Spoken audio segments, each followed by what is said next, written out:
Something happened this week that most crypto channels completely missed, and it changes the math on everything we talked about in our last Clarity Act video.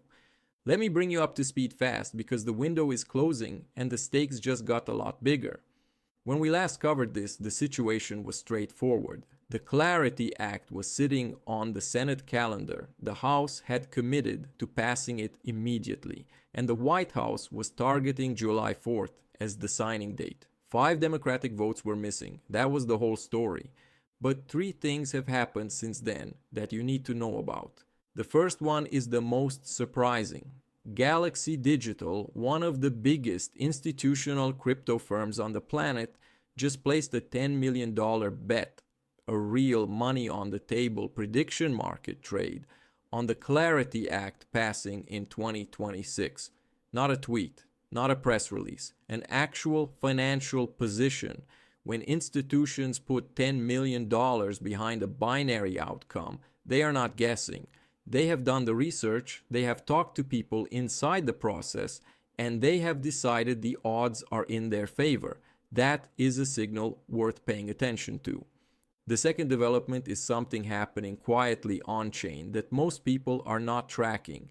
The number of wallets holding 10,000 or more tokens just hit an all-time high. Not a multi-year high, an all-time high. And the wallets holding over 1 million tokens, the millionaire tier, added 42 new addresses since January and accumulated 1.2 billion tokens in just the first quarter of this year. That is the heaviest quarterly accumulation since 2023. These are not retail investors clicking buy on an exchange. These are people and institutions making deliberate, large, long-term bets right now while the price is down and everyone else is nervous. The third thing is where it gets complicated. And this is the part most coverage is getting wrong. Earlier this week, the United States launched fresh military strikes on Iran, and within hours, Bitcoin dropped below $73,000. That single macro event pulled the token we are discussing down to $1.28 in the same session. And it matters because every major price target floating around the 2.50 to 2.80 base case, the $5 to $8 bull case, is conditional on Bitcoin staying above $80,000. That is not a small condition. That is the foundation the whole thesis sits on. So here is the honest picture right now. The legislative momentum is real and it is building. The institutional accumulation on-chain is real and it is accelerating. Galaxy Digital putting $10 million behind Passage is real, but there is a geopolitical wildcard sitting on top of all of it that nobody was pricing in 2 weeks ago. Middle East tension, inflation data that is still stubborn, and a Federal Reserve that Goldman Sachs now says is abandoning its 2026 rate cut forecast. These are the macro forces that could delay or completely derail the price response even if the bill passes. Let me give you the scenarios clearly. If the Senate passes the Clarity Act before the August recess and Bitcoin stabilizes above $80,000, analysts at Standard Chartered and JP Morgan project $4 to $8 billion in new ETF inflows. That would be 3 to 6 times what has come in so far. The price target in that scenario is $2.50 to $3.50 by year end, with a path to $5 to $8 if Bitcoin breaks above $100,000.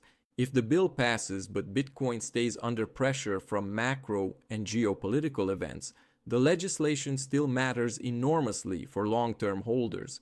It permanently locks in the legal classification no future administration can reverse. But the price response will be slower and smaller than the optimistic model suggests.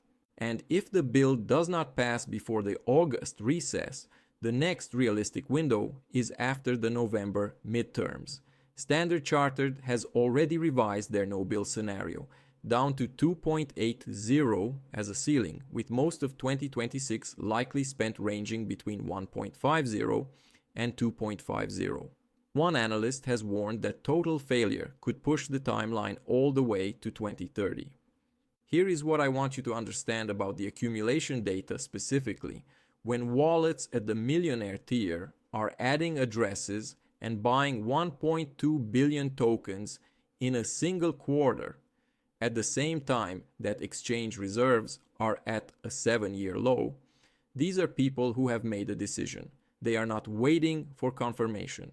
They are positioning before the event, not after it.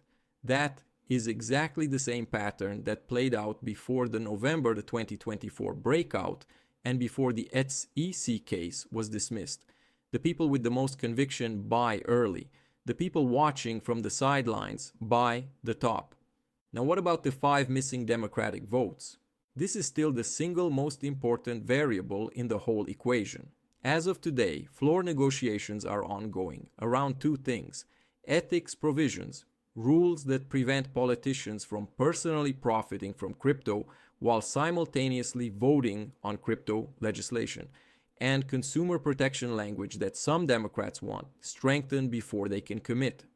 The compromise that unlocked the committee vote was banning passive yield on stablecoin holdings while allowing activity-based rewards. A similar kind of targeted compromise on ethics language could be what finally gets those 5 votes across the line.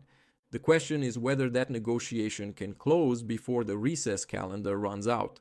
And nobody outside that room knows the answer right now. Here is my honest read. The Galaxy Digital Trade tells me that sophisticated institutional money believes passage is more likely than not. The On-Chain Accumulation tells me that the people with the largest positions are treating this as a matter of when, not if. The Geopolitical risk tells me that even if everything goes right legislatively, the price response could take longer than the optimistic timelines suggest if Bitcoin stays under pressure. The 2 things I want you to watch this week specifically: first, any Senate floor scheduling announcement. That is the moment leadership signals they have the 60 votes. When it comes, it will move fast. Second, watch Bitcoin and the Iran situation. If Bitcoin recovers back above $80,000, the price targets we discussed come back into play. If it stays below, the legislative win is still real, but the timing of the price response gets pushed. As always, nothing in this video is financial advice. Do your own research and understand the full picture before making any decisions.